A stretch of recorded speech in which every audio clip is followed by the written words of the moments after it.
Récemment, j'ai vu monter en flèche un nouveau programme qui s'appelle Live Portrait. Qu'est-ce que c'est? C'est un outil qui permet de donner vie aux photos de profil. En gros, on peut animer un visage, comme ton visage, sauf que là ça n'est pas automatique, ça va se faire grâce à notre propre visage et on pourra donc créer quelque chose d'émotionnel et de très réaliste. Tu as déjà utilisé cette technologie il y a plus d'1 an. Oui, c'est vrai, j'avais utilisé un programme qui s'appelait Plate Motion, mais là avec Live Portrait, la qualité est bien meilleure, bref, c'est mieux optimisé. Quel est le plan? D'abord, on joue avec et on voit ce qu'on peut faire, et puis on testera ça dans un projet réel d'animation. Et pour ceux qui souhaitent l'utiliser sur leur ordinateur local, je vous propose une partie installation. Et finalement, on va en profiter pour analyser le code de cette application avec un nouveau modèle de langage qui est français et qui me semble vraiment très intéressant pour analyser du code. Peut-être qu'on n'aura même plus besoin de réfléchir à l'avenir. C'est bien ou c'est mal? Je ne sais pas. Moi non plus. Ce qui est particulièrement incroyable avec Live Portrait, c'est sa qualité à produire des mouvements dans une image fixe. Vous voyez ici, on a une image source qui ne bouge pas. Et grâce à cette vidéo où on va s'enregistrer, eh bien on l'utilisera comme modèle pour construire les mouvements de l'image fixe. Là on peut voir la comparaison de Live Portrait par rapport à d'autres concurrents avec différents algorithmes. Alors bien sûr, on peut animer une photo fixe différente avec notre vidéo d'enregistrement. On peut remarquer que l'intérieur de la bouche est généré, ou plutôt imaginé par Live Portrait. Oh regardez, on dirait Squeezie. N'empêche, ce qui est bien fait, c'est qu'il n'y a pas de bug ou genre... Vous voyez ce que je veux dire? Et encore plus incroyable, on va pouvoir reproduire cette animation sur différents styles d'images, comme des dessins, des personnages 2D, personnages 3D aussi, et d'ailleurs on va tester. Alors ce qui est intéressant aussi, c'est qu'on va pouvoir animer nos photos grâce à des captures, mais sur des photos avec plusieurs visages en même temps. Ça peut être des photos de famille, des photos historiques. D'ailleurs c'est amusant parce que ça me fait penser à un extrait dans le film Harry Potter, où on voit les photos de famille qui étaient vivantes et interactives. Ah, c'est Poudlard. Et quand je vois la comparaison, je me dis que c'est exactement la même chose. C'est vraiment bluffant que de plus en plus d'éléments de films de science-fiction sont en train d'arriver dans la réalité. Mais regardez-moi ça, la rotation de la tête. Et là c'est un miracle, c'est du génie. Ça reproduit vraiment la structure 3D du visage de manière très fidèle. Une autre fonctionnalité aussi fascinante, c'est que Live Portrait permet aussi d'incruster des animations du visage sur de la vidéo. Là par contre, deux petites choses. La première, c'est que je n'ai pas vu l'animation de la bouche et des yeux en même temps. Donc peut-être qu'on pourra capturer et animer une seule chose à la fois, mais c'est pas sûr. Et la deuxième chose, c'est que cette fonctionnalité, elle n'est pas encore disponible. Les développeurs officiels ont annoncé qu'ils ajouteraient cette fonctionnalité par la suite, mais qu'il fallait attendre quelques jours avant qu'on puisse animer des visages sur une vidéo. Et enfin, on nous explique qu'on va pouvoir animer des photos d'animaux grâce à nos visages. J'ai vérifié sur le dépôt et c'est pas encore disponible. Alors on va tester ça par nous-mêmes pour voir comment ça fonctionne, avant de vous montrer comment l'installer. Donc première chose, on a deux fichiers intéressants, le fichier app.py qui permet de lancer un serveur web avec une interface graphique, et on a inference.py qui permet de traiter nos images avec des simples lignes de commande. Et ça c'est idéal pour automatiser ou même créer toutes sortes de logiciels avec ce programme. Je vais essayer l'application graphique, donc je lance l'environnement virtuel et je lance ensuite le serveur Python app.py. J'obtiens une adresse IP locale sur mon ordinateur, donc je vais entrer l'adresse dans un navigateur web, et ça suffira pour lancer et obtenir l'application graphique. L'interface est plutôt simple, dans la zone de gauche on a l'image fixe qui va être animée, et dans la zone de droite on va avoir notre vidéo enregistrée avec notre visage. Pour l'enregistrement du visage, j'ai utilisé une vidéo au format 1:1, c'est-à-dire une vidéo carrée, où la largeur de la vidéo est égale à la longueur de la vidéo. Donc j'ai utilisé une résolution de 512 pixels x 512 pixels, parce que je pense que c'est le format qui est utilisé pour l'entraînement des données, et donc ça fonctionne plutôt bien. Alors je glisse la photo que je viens de générer sur Stable Diffusion à gauche, et je glisse la vidéo où je fais vraiment une tête de psychopathe à droite. Maintenant je lance l'animation. On va en profiter pour regarder les performances de la mémoire utilisée, et on est à 4,3 Go de RAM et 12 Go de RAM.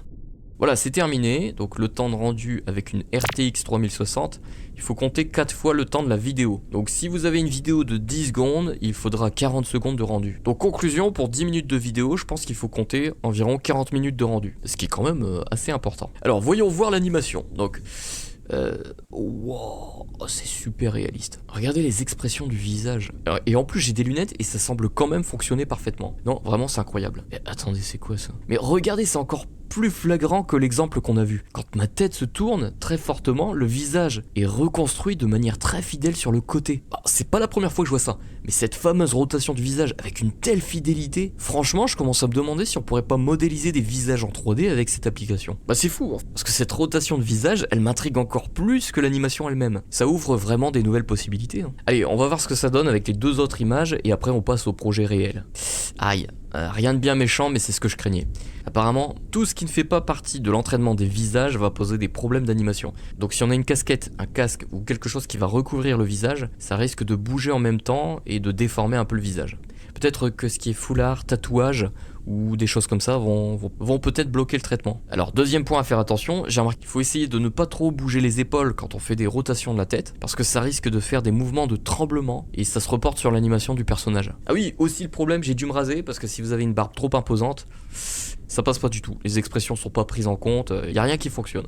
Voilà. Ça fait plusieurs mois que j'apprends la modélisation et l'animation 3D. L'histoire c'est de pouvoir m'animer avec ma chaîne YouTube, même si c'est loin d'être parfait. Et si j'ai appris à animer mon personnage moi-même, je pense que ça serait quand même plus raisonnable d'animer le visage avec Live Portrait. Ça me ferait gagner un temps considérable, tout en réalisant un projet consistant, et pas une simple tendance ou une vidéo éphémère. Le problème c'est qu'avec Live Portrait, ça ne permet pas encore d'animer des vidéos. Et pourtant c'est ce que j'ai besoin d'animer. Ce que je vais faire pour l'instant, c'est que je vais tricher. J'ai réalisé une scène en 3D avec mon personnage dans le décor, et finalement j'ai rendu les deux éléments séparément et j'ai découpé mon personnage pour le mettre sur un fond vert. En séparant les deux éléments, je vais pouvoir animer de la vidéo en fond et animer mon personnage grâce à Live Portrait, ce qui pourrait donner l'illusion de la vidéo. Alors on va voir ce que ça donne. Pour m'enregistrer, je vais lire un discours. Anna, crée-moi un discours pour que je puisse parler quelques secondes à la caméra. Voici un discours pour toi. Test numéro 1. Donc je vais lire mon discours et on va voir ce que ça donne. Mais du coup, on va voir mes yeux suivre le discours. Ça, c'est un petit problème. Allez! C'est pas grave. Donc, bonjour à tous, je suis une copie 3D de moi-même créée pour vous montrer les incroyables possibilités offertes par l'intelligence artificielle. Dans cet univers virtuel, vous pourrez interagir avec des avatars réalistes et explorer des environnements créés entièrement par l'IA. Et c'est pas tout à fait vrai, ça, hein? J'ai mis tout mon cœur. Ouais. Imaginez les applications dans l'éducation, le divertissement ou même le travail collaboratif à distance. Et tu t'es éclaté sur le discours quand même. Continue. Bienvenue dans le futur numérique. Voilà, c'est beau hein.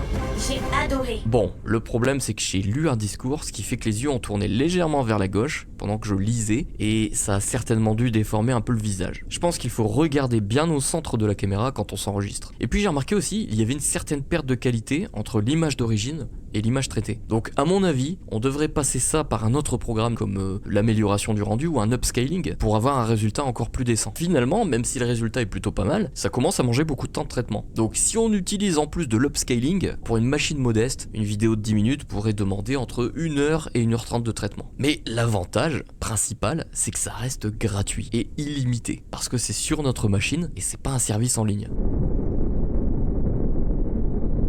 À droite, j'ai lancé une invite de commande CMD sous Windows pour installer et exécuter le programme. Et à gauche, j'ai ouvert mon dossier IA qui va contenir le dossier Live Portrait. D'abord, je vais pointer mon invite de commande pour qu'il se trouve dans ce dossier. Donc pour ça, je fais cd/d et le chemin du dossier. Puis je vais me rendre sur le dépôt du développeur qui se trouve à cette adresse, que j'ai déposé dans la description de la vidéo pour que vous puissiez l'obtenir plus facilement. L'objectif c'est de cloner ce dépôt, donc tous ces fichiers et ces dossiers, dans notre dossier à nous. Pour ça, on a deux méthodes. Si vous avez déjà Git, vous cliquez sur code et vous copiez le code. Si vous n'avez pas Git, vous pouvez télécharger simplement le dossier au format zip et le décompresser dans votre dossier. Moi j'ai Git installé sur mon ordinateur, donc je vais utiliser la commande git clone, je colle l'URL du dépôt et le dépôt se télécharge. On a téléchargé le projet. La première étape est terminée.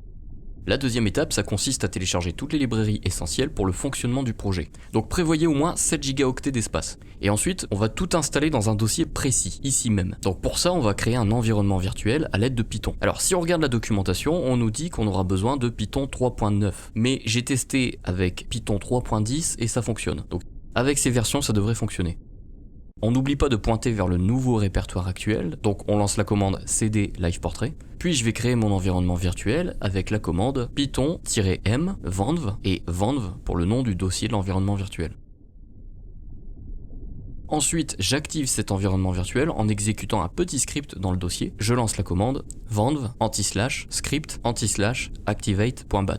Vous pourrez voir que votre environnement virtuel est activé en constatant le petit venv entre parenthèses juste avant l'invite de commande. À partir de là, vous faites un pipe install-r et le nom du fichier requirement.txt. Cette commande va installer toutes les librairies listées dans ce fichier requirement.txt automatiquement pour que le programme puisse fonctionner. Voilà, ça va durer un petit moment, ça mérite un petit café. Tu veux un café? Tu es très gentil, mais je ne peux pas boire de café. Un café virtuel? Magnifique. Dans ce cas, un café virtuel avec 2 sucres s'il te plaît. Dernière étape, on va récupérer les modèles entraînés, c'est-à-dire les petits cerveaux entraînés pour pouvoir réaliser tous ces miracles, l'animation du visage, la reconnaissance, etc. Pour ça, on se rend à nouveau sur le dépôt et on remarque une information qui donne 2 liens. Vous pourrez récupérer les modèles à travers ces liens au choix. Donc moi je vais choisir Google Drive et on voit qu'on a accès à 2 dossiers. Ces dossiers, vous les téléchargez. Vous allez avoir ces dossiers au format compressé qu'il faudra décompresser dans le dossier pre-trained de notre dossier Live Portrait. Attention, il faut garder la structure des dossiers intacte. Ne changez pas le nom des dossiers ou ne créez pas un dossier intermédiaire pour les mettre dedans. Il faut vraiment que la structure corresponde parfaitement comme le dépôt l'indique, sinon ça ne fonctionnera pas. Et voilà, bravo, vous avez réalisé ainsi les 3 étapes sur 3 pour l'installation du programme. Maintenant, on va pouvoir lancer une inférence. Et pour ça, vous pouvez récupérer l'exemple ici et l'exécuter dans votre interface de commande. Toujours dans notre environnement virtuel activé. Donc cette ligne de commande va aller chercher une vidéo d'un visage pour le guide et une image à animer qui sont disponibles dans un dossier exemple proposé par les développeurs. Ils sont gentils ces développeurs.